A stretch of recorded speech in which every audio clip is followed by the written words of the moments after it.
Update. My 32 male wife's 30 female friend cheated on her fiancé at her bachelorette party. My wife doesn't think it's that big of a deal. Help? Original post. A few weeks ago, my wife went to Miami for one of her best friend's bachelorette parties. After she got back, I overheard a conversation between my wife and another one of her friends who was also at the bachelorette party. Long story short, the bride-to-be cheated on her fiancé while she was there. She met a guy at a club, took him back to her hotel room, and they had sex. I was shocked. To me, this was a big deal. The wedding is in a few weeks. But my wife didn't think it was that big of a deal. She said the bride shouldn't have done it, but it was just sex with a guy she'd never see again. Just one last fling before her friend settled down. Nothing to call off a wedding for. I could not believe what I was hearing, and my thoughts immediately turned to my wife's own bachelorette party. She went to Vegas for the weekend with the same group. If she didn't think it was a big deal, did she hook up with someone while she was there? She swore on the life of our daughter that she didn't. She admitted to dancing and flirting, but nothing more. This led to a larger conversation about her thoughts on emotionless sex.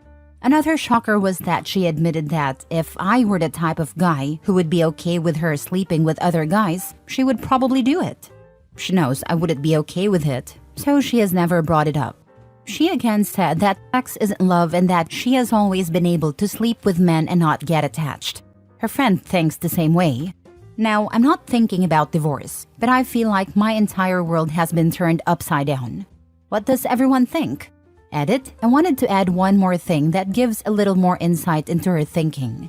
She mentioned that if I had an affair that was purely physical, she would be able to forgive me. But if it was emotional, then it would be over. I'm the complete opposite. If my wife had an emotional affair, I'd see this as something I could fix. I don't know if that's just a guy thing or not. Now for the top advice before reading the update. My friend banged a guy. Me? Oh, I just danced and flirted. And by the way, I'd be totally up for banging random guys if you're cool with it. OP, please read this comment a few times.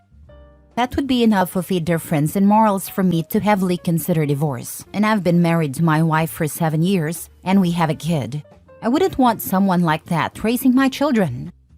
Same. I don't think I could stay if my husband knew his friend cheated on his fiancée weeks before their wedding. And not only didn't think it was a big deal, but claimed the only reason he doesn't cheat on me is because he knows I would mind. I think it would lead me to the assumption that my husband does not fundamentally respect fidelity in marriage/relationships.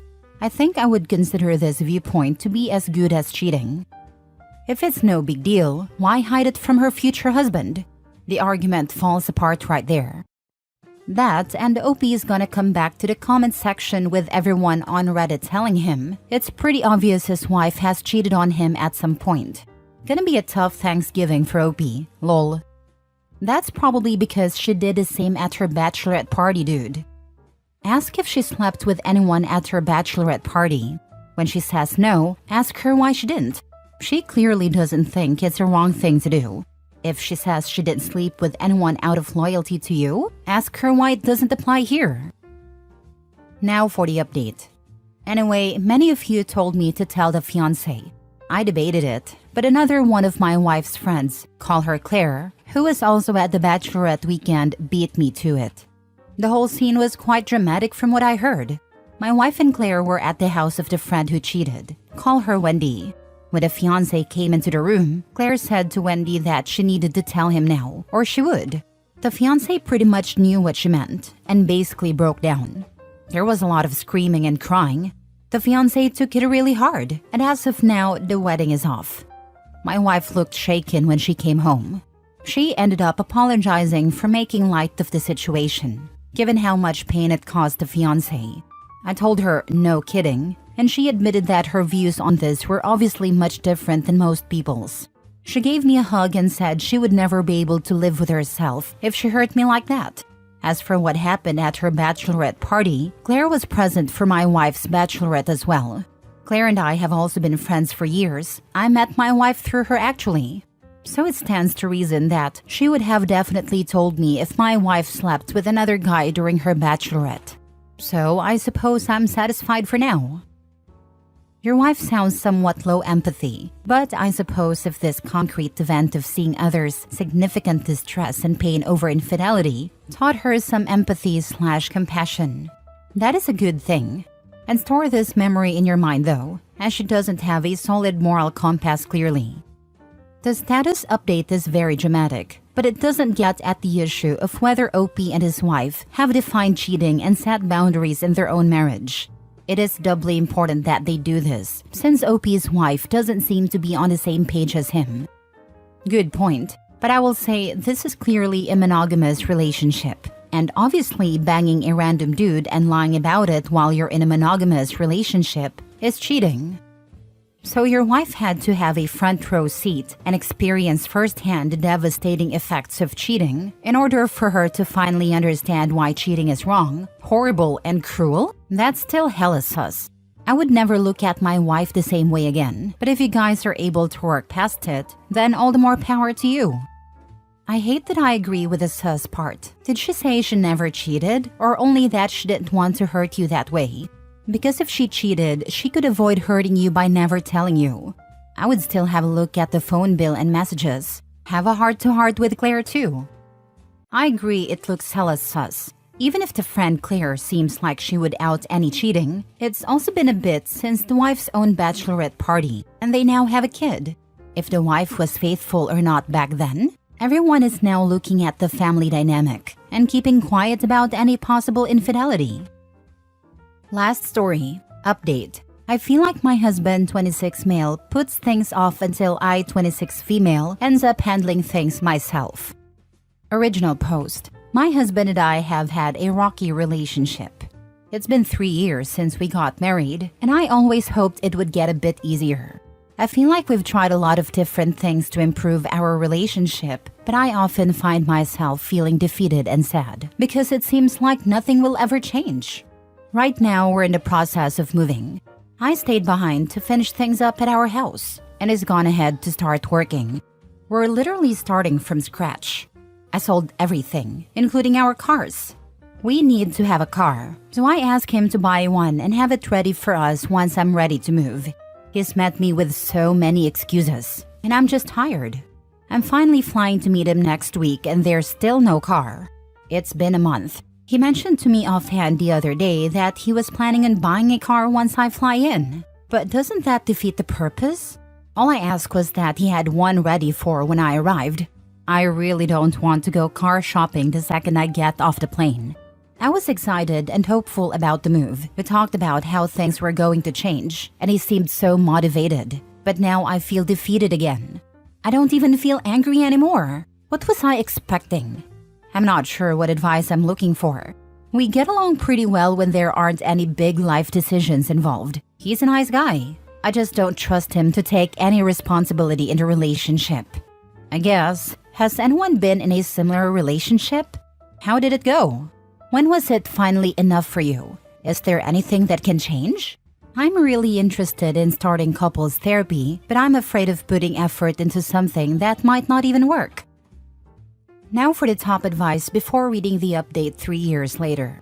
My husband and I have had a rocky relationship. It's been 3 years since we've been married, and I always hoped it would get a bit easier. Hoping things get better almost never works. You said you had taken steps to improve things. Does that include counseling? If so, it is important to note that he has to want things to improve for them to get better. Based on the example behavior you provided, he sounds lazy, and I doubt he wants to improve your relationship. I don't even feel angry anymore. What was I expecting? If you've hit this point, it's probably time to cut your losses and move on. I'm sorry and good luck. Another point to consider is how he is in day-to-day life. Does he help with the chores? Does he take care of the bills? If not, he's most likely just lazy and wants to have a mommy to guide him through all the adult stuff. If not, maybe he has some kind of anxiety about doing big things without your input. Buying a car is a big thing. It should be discussed and agreed on by both parties. Maybe it's simply not a good dynamic and could be resolved by talking or getting some counseling. Hi, thanks for commenting. Everyone has been really helpful so far. There was a time when my husband wouldn't help out with chores or bills. I was cooking, cleaning, and working full-time while he got to play games. I do think he's gotten better, but there are a lot of times I still feel like I do more. I'm trying to be patient. I know people don't change overnight. It's just hard. I think I still have some hurt feelings from that time. Looking at it now, I think I hoped that if I asked him to do something more important, maybe he'd take it more seriously and be excited to contribute. I realize it's a big decision, but I've always been willing to talk about the financials and other details of the purchase. I think I would have really appreciated seeing his effort in taking over this decision. I've talked to him since posting this and we've gone over more details about the purchase, and he's actually made an appointment to start looking for cars. I'm still not 100% sure if it's purely an anxiety thing or if he is just coasting along with me, but I'm planning to organize my thoughts and talk openly about how this has made me feel once we're together. Thanks again. I've been thinking a lot about the situation. I appreciate it. My husband was bipolar and didn't take meds and was exactly like this. Not only did it start this way, but it got worse even after I had my son. I worked full-time, did all the errands, cleaning, cooking, and cared for my son. You need to put out an ultimatum, and if it tries short-term and then goes back to his old ways, cut and run. And get short-term changes, promises, gaslighting, the works. Listen to your gut, not the hope. Thanks for commenting. Bipolar disorder does run on my husband's side of the family, but I hadn't considered it. Thanks for sharing. I hope things are going well for you now. Now for the update. Hi Reddit. I made a post 3 years ago about my husband not taking the initiative when it came to purchasing a new car after a big move. My post didn't get too big, but I've always liked seeing updates, and a lot has changed in 3 years. So, I decided to log back in and make my own. After making the post, my husband made an appointment to go look at cars. I remember feeling really good about everything at that moment. I felt a huge relief knowing that this big thing was finally getting taken care of.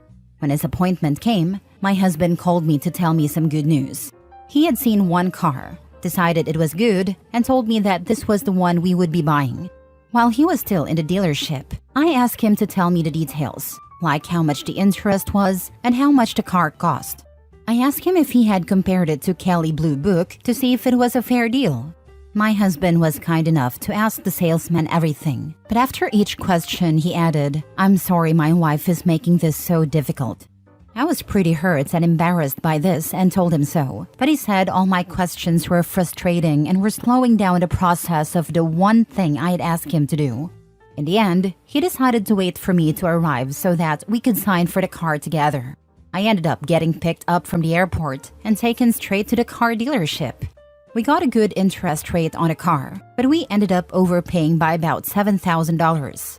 I should have said no to the car and just looked myself, but I was young and embarrassed, and I felt like I wasn't being supportive.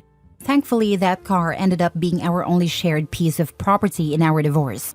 I didn't trust him to refinance the car, so I ended up taking it. We owed so much more money on that car than it was worth that I couldn't get it refinanced for several months. I ended up trading it, and even though I'm still in the hole financially because of it, I am so much happier now. We did try therapy before ultimately divorcing. My ex-husband was quite the prodigy. He was cured, his words not mine, after a week. He said that he had it all figured out and didn't see the point in continuing. He also told me that he was the only one who had ever put any effort into the relationship and that it was 100% my fault that we were divorcing.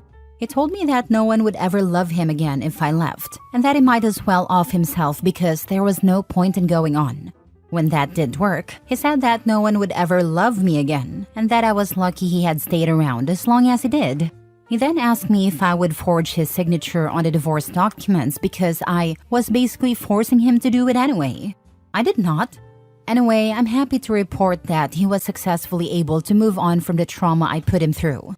He's still around, but I've kept my distance because I can't be bothered, so I'm unsure of what he's up to. I was able to find someone after some time. My boyfriend is so kind. Sometimes I feel like it's too good to be true. Then again, I get Twitter padded when he does simple things like taking out the trash, cooking, or maintaining a full-time job. So the bar is in hell. He's a great guy, and he does more than the bare minimum, I promise. Looking back, I knew that I wanted a divorce. I just wasn't ready to admit it. My ex-husband doesn't love or respect me. I didn't put many details about the relationship in my first post, and I don't really feel the need to put it all out there now. But I know now that if someone truly loves you, they make sure you know. Thanks, Reddit. You were right. Walking out on a marriage and untangling everything is really hard to do. You got married too young. It is amazing that you were able to do it. Enjoy your new life. P.S. The cured prodigy will find another poor woman who will live your same story. I very much hope she spots the red flags before it's too late. I feel like I dated one person and then married someone completely different. It was very surprising. Google weaponized incompetence girl. That reminds me of a post about the bathroom deep clean. The poster had a husband who didn't pull his weight at home or in their relationship. She's been asking him to clean the bathroom for ages, but he just wouldn't, or he'd half-ass it. So for her birthday, she caved and asked for a professional deep clean. She expected him to Google cleaning companies, shop around a bit, get a good deal, make an appointment for the clean, and pay for it. He couldn't do that for some reason. She reminded him, and he said he'd look it up, but never did. On the day of her birthday, he finally Googled it, loudly exclaimed it was ridiculously expensive, and said he'd do it himself to save money. So, he half-asked the cleaning job again. That was the last straw, and she divorced him. Yay you! That line about how nobody else would love you. I'm so glad that you didn't buy it. He must have been desperate to say that. He said a lot of things to try and guilt me into staying. I didn't realize how often he used that against me until separating from him, and it became so obvious. He said it a lot more subtly when we were together.